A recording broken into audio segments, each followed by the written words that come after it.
Assalamualaikum, nama aku Bamboy dan welcome to channel Bamboy TV, di mana Abang Boy akan mengupas kes-kes true crime, kisah misteri, seram dan pelik yang terjadi di serata dunia. Dan kalau korang berminat dengan benda-benda dark macam ni, korang berada di channel yang paling sesuai untuk orang-orang aneh dan eksotik macam Abang Boy ni. Di akhir video, kalau korang suka dengan konten ni, Abang Boy sangat-sangat appreciate kalau korang boleh belanja Abang Boy satu like, dan mungkin juga korang boleh consider untuk subscribe dan tekan bell notification button tu supaya tak terlepas video Abang Boy yang akan datang. Mayat seorang wanita warga negara Indonesia ditemui mati terperosok di bawah lift, menggemparkan dunia baru-baru ni. Cara dia meninggal pula, sangat-sangat mengerikan. 3 hari berada dekat bawah lift tu dan orang tak tahu pun. Mayatnya ditemui selepas pihak pengurusan mendapat aduan yang lift tu mengeluarkan bau yang tersangat busuk. Ada rakaman CCTV pasal kejadian ni. Kepada mereka yang belum tengok, korang boleh cari dekat TikTok. Nama arwah ialah Asiah Shinta Dewi. Kematian boleh berlaku bila-bila masa saja dan dalam apa-apa keadaan yang kita tak sangka.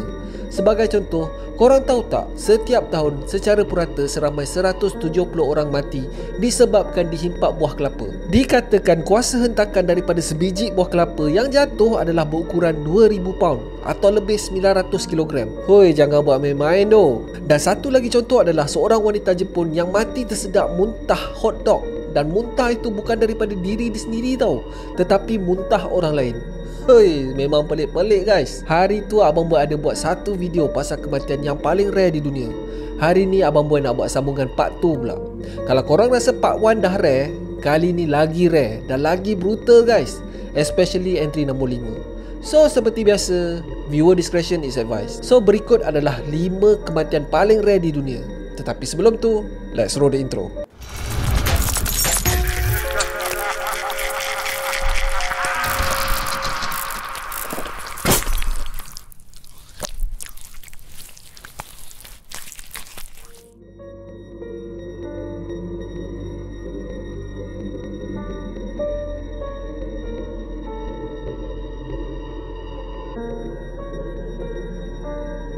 Kita start dengan Bethany Steven, seorang wanita yang berumur 22 tahun yang tinggal di Virginia, USA.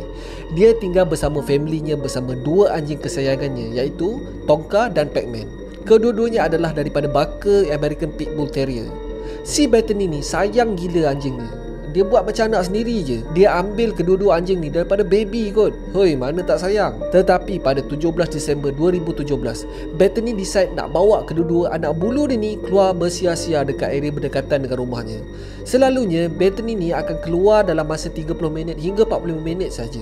Tetapi apa yang terjadi pada hari tu, Bethany keluar sampai sejam lebih tak balik-balik. Daripada sejam jadi 2 jam. Lepas tu jadi 3 jam pula. Risau akan apa yang terjadi pada Bethany, ayahnya menelefon talian kecemasan. Yelah, takutlah kokot apa terjadi pada anak perempuannya. Kena kidnap ke, kena bunuh ke, atau macam-macam lagi lah. So polis pun memulakan siasatan. Polis menyiasat jiran berdekatan dan menurut jiran tu, mereka terdengar suara jeritan seorang wanita daripada belakang rumah dorang. Bunyi seperti wanita tu dalam kesakitan guys. Jiran tu menambah lagi yang ada kemungkinan bunyi itu berpunca daripada coyote ataupun serigala. Dorang ni sebenarnya hidup dalam kawasan hutan, so bunyi-bunyi itu datang daripada haiwan liar ni memang tak mustahil. Selepas 4 hari pencarian, mereka menemukan 2 anjing pitbull milik Bethany. Tapi pada masa dorang temui itu, kedua-dua anjing tu seperti tengah makan something. Mula-mula anggota polis tu ingat anjing ni tengah makan bangkai binatang. Tetapi selepas diorang mendekat, rupa-rupanya yang diorang tengah makan tu adalah mayat Bethany. Condition mayat tu memang barai gila kan. Muka memang habis terobek dan susah untuk dikenal pasti. Pada masa polis jumpa tu, kedua-dua anjing ni sedang mencari-cari daging rusuk Bethany. Mula-mula semua macam tak percaya yang anjing kesayangannya boleh buat macam tu. Dorang ingatkan mesti ada orang membunuh Bethany ni. Tetapi selepas mereka melakukan bedah siasat, mereka mendapati punca kematian adalah kerana luka di bahagian leher mangsa. Dan kesan tu sama dengan kesan gigitan anjingnya. Selepas menjalankan siasatan terperinci, polis mendapati yang ayah kepada Bethany ni selalu sangat menyeksa dan memukul kedua-dua anjing ni. Bukan setakat tu je guys, dia tak bagi makan pun. Dan secara kebetulan pada hari Bethany bawa kedua-dua anjing ni keluar jalan-jalan, ayahnya tak bagi kedua-dua anjing ni makan semalaman. So disebabkan faktor ni, anjing tu telah bertindak ganas dan menyerang Bethany dan membunuhnya. Kedua-dua ekor anjing tu terpaksa dibunuh dan bedah siasat dijalankan. Dekat dalam perut kedua-dua anjing ni terdapat cebisan daging dan rambut Bethany.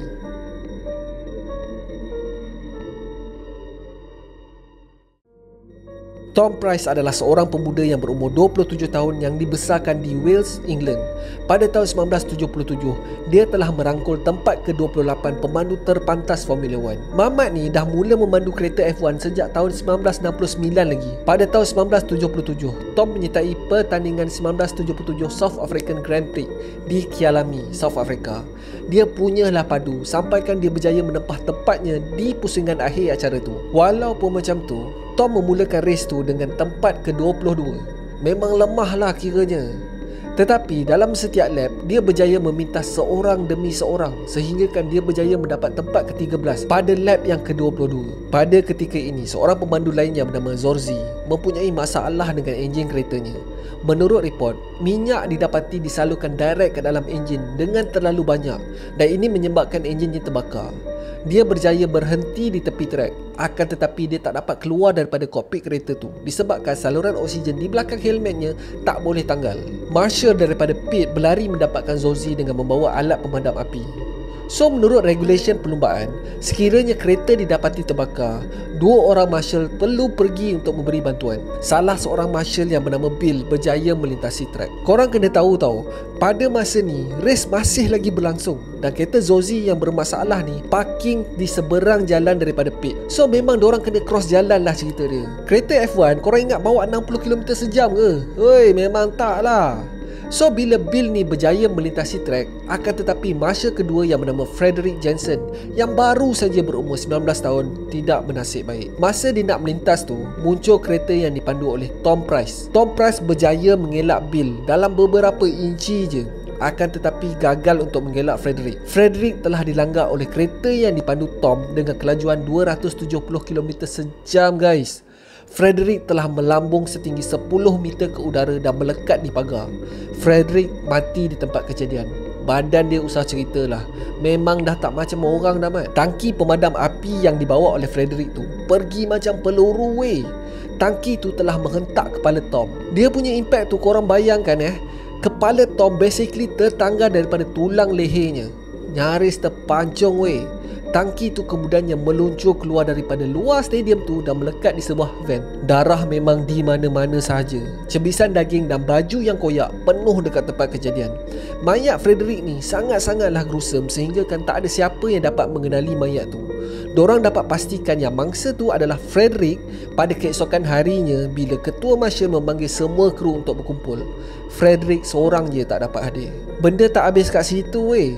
Selepas pelanggaran, kereta yang dipandu Tom masih lagi bergerak dekat atas trek dengan kelajuan yang sangat laju. Serpihan kereta Tom memang bersepah dekat jalan dan salah satu daripada serpihan ni telah membuat satu lagi kereta pelumba hilang kawalan dan melanggar kereta Tom. Pada masa ni Tom dah tak bernyawa lagi. Walaupun pelanggaran kereta tu kuat, pemandu kereta satu lagi ni hanya menerima kecederaan kecil je.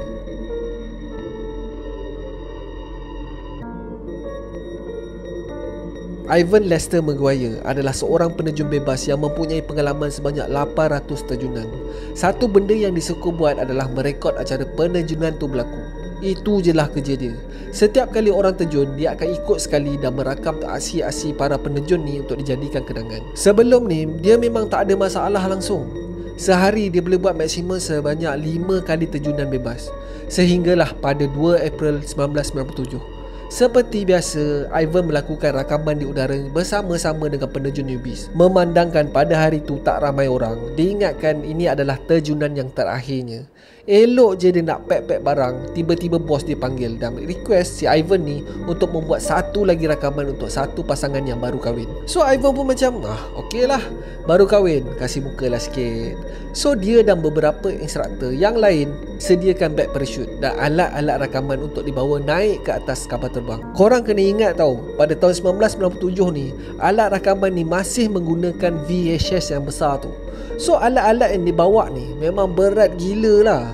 Dah lah bawa beg berisi alat rakaman tu, dia kena pakai pula lagi satu beg parachute. So memang berat lah cerita dia. So disebabkan dia dah masak sangat dengan apa yang dia perlu buat, dia prep barang-barang dia macam biasa. Semuanya berjalan lancar sehinggalah kapal terbang tu mencecah setinggi 11,000 kaki. Pada masa ni masing-masing dah ready untuk terjun. Customer couple ni memang tak pernah melakukan terjunan sebelum ni.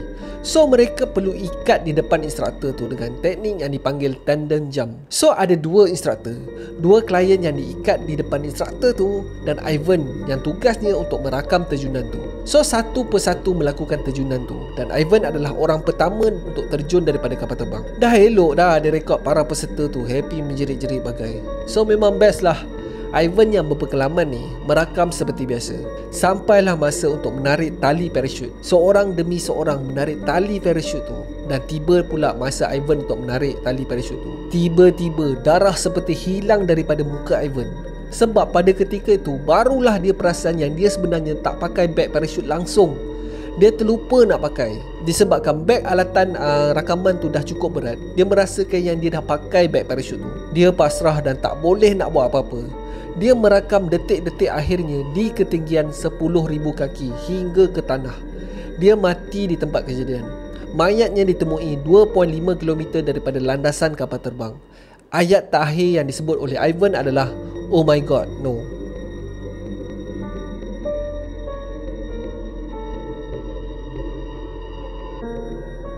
Okey, story ni bermula pada 1893 di Honey Grove, wilayah Texas, USA. Seorang pemuda yang bernama Henry Zeigler memutuskan tali pertunangannya dengan seorang wanita yang bernama Maisie. Sebab dia adalah si Henry ni telah berjumpa dengan seorang wanita lain. So Maisie ni memang tak boleh terima lah benda ni. Dia terus mengalami depresi dan dalam beberapa hari selepas tu dia bertindak untuk mengambil nyawanya sendiri. Dengan berita kematian Maisie, abangnya memang tak boleh nak terima. Dia memang tak puas hati gila kot. Dia percaya yang Henry lah punca kehilangan adik kesayangannya. Dia terus pergi ke rumah Henry dan terjadilah sedikit pertengkaran. Dalam pertengkaran tu, abang Maisie ni bertindak mengacukan pistol dan menembak Henry. Henry terus rebah dan selepas menyedari apa yang dia dah buat, dengan perasaan menyesal, abang Maisie bertindak untuk membunuh dirinya dengan pistol yang dibawanya. Tetapi ada plot twist guys. Henry sebenarnya tak mati pun. Beberapa minit kemudian, Henry bangun. Peluru yang dilepaskannya hanya tergesel dengan pipi Henry je, dan peluru tu telah tersangkut pada pokok yang berada di belakang Henry. Menyedari betapa beruntungnya dia meneruskan kehidupannya seperti biasa. Dia kahwin, dia ada anak dan menjalani kehidupannya sebaik mungkin. Dia memang baiklah. Rata-rata jiran Henry memuji Henry ni sebagai seorang yang baik dan selalu menolong mereka. So fast forward 20 tahun daripada insiden tembakan tu, Henry dan anaknya berada di luar sambil membersihkan kawasan kebunnya. Dia ambil keputusan untuk menebang pokok yang berada dekat dengan laluan ke rumahnya. Dia dan anaknya mencuba sehabis tenaga untuk memokong pokok tu, tetapi memang payah guys. Degil nak mati. So tiba-tiba si Henry ni ada idea. Dia pergi ke bangsalnya dan mengeluarkan beberapa batang bahan letupan dan meletakkan di rongga-rongga pokok tu. Bila dah ready, dia pun membakar sumbu bahan letupan tu dan dia berlari beberapa puluh meter daripada pokok tu. Of course, sedegil-degil mana pokok tu, memang tak boleh lawan bom lah. Memang pokok tu hancur berkecai. Tetapi selepas letupan tu, ada satu benda pelik yang berlaku. Anak kepada Henry ni pada mulanya berasa kagum dengan letupan tu. Tiba-tiba pelik melihat ayahnya melutut ke tanah. Tak lama kemudian terus rebah. Dalam keadaan panik, dia mendekati ayahnya, tetapi ayahnya tidak lagi bernyawa. Di kepala Henry terdapat satu kesan tembakan. So apa yang terjadi adalah pokok yang diorang cuba untuk letupkan tu adalah pokok yang sama di mana peluru tu melekat. Peluru yang 20 tahun lalu ditembak oleh abang Maisie. Gila weh, 20 tahun kot peluru tu tunggu dekat pokok tu. Dan bila je sampai waktu, peluru tu betul-betul kena dekat sasaran. Hoi gila.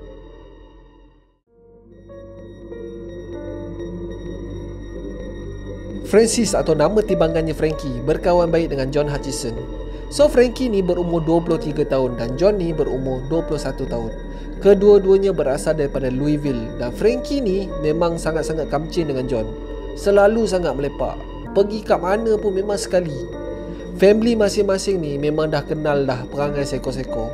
Benda yang paling diorang suka buat adalah berparti. Kalau tak berparti pun, diorang akan melepak dekat bar, main pool, mengorat awet dan sebagainya lah. So pada 30 hari bulan Ogos 2004, mereka berdua menghadiri parti yang diancurkan oleh kawan sekolah diorang. Seperti biasa, umur-umur macam tu, diorang parti memang tak ingat dunia lah. Kedua-duanya mabuk teruk guys.